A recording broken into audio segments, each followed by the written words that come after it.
الجنس من خلال الفيديو كول بين الزوجين، اللي هو يعني الزوجين بيمارسوا الجنس من خلال الفيديو، بيتصلوا ببعض فيديو ويمارسوا الجنس مع بعض وكل واحد في مكان. وده طبعا لما بيكون الزوج مسافر في بلد والزوجة موجودة في بلد. الموضوع ده كتير من الزوجات بيسألوني هل ده صح ولا غلط، أو بمعنى أصح هل ده خطية ولا مش خطية.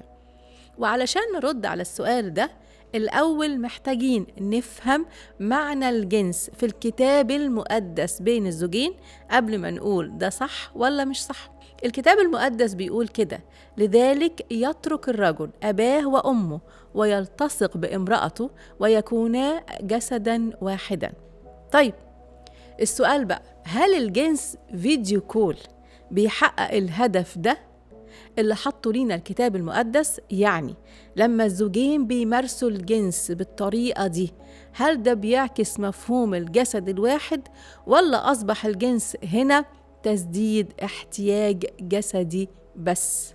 لما بيمارسوا الزوجين الجنس من خلال الفيديو كول، يعني كل واحد فيهم في بلد، يعني كل واحد فيهم بيشبع نفسه بنفسه، هو مش معاه شريك الحياة، هو مش بيشبع بشريك الحياة، لا ده كل واحد فيهم كأنه بيمارس العادة السرية قصاد منظر بيثيره، حتى لو شريك الحياة، أيوة حتى لو شريك الحياة، لأنه بالطريقة دي كل واحد فيهم ابتدى يتعلم إزاي يشبع نفسه بنفسه لمجرد إنه في شكل أثاره جنسياً.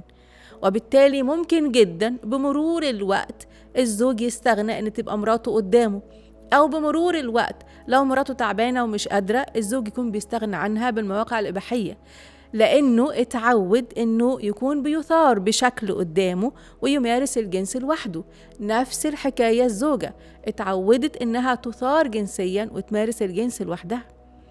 العلاقة الجنسية بين الزوجين اللي منحوا الله لينا، أو الإشباع الجنسي المقدس اللي الله منحه لينا، مش مجرد إشباع جسدي عشان نشبعه من خلال فيديو كول، من خلال صورة قدامنا بتتحرك بتثير الغرائز. لا، الله لما خلق العلاقة الجنسية بين الاتنين وقال إنه يبقوا جسد واحد، هو بيقصد بكده إنه الاتنين فعليا جسد واحد، إن الاتنين فعليا بيلتصقوا ببعض، إنه الاتنين فعليا بيتدفوا ببعض، بيحتووا بعض.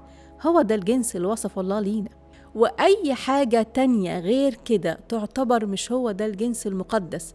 على فكرة في فرق كبير إني أمارس الجنس لمجرد إشباع الذات، وإن تكون في علاقة جنسية مقدسة بحسب ما الله وضعها.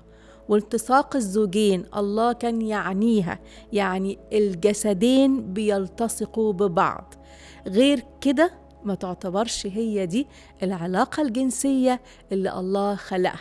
ومن هنا نعرف إنه العلاقة الجنسية بين الزوجين من خلال الفيديو كول لسبب سفر شريك الحياة أو لسبب سفر الزوج هو غير مقبول ولا يوافق لينا كأولاد الله.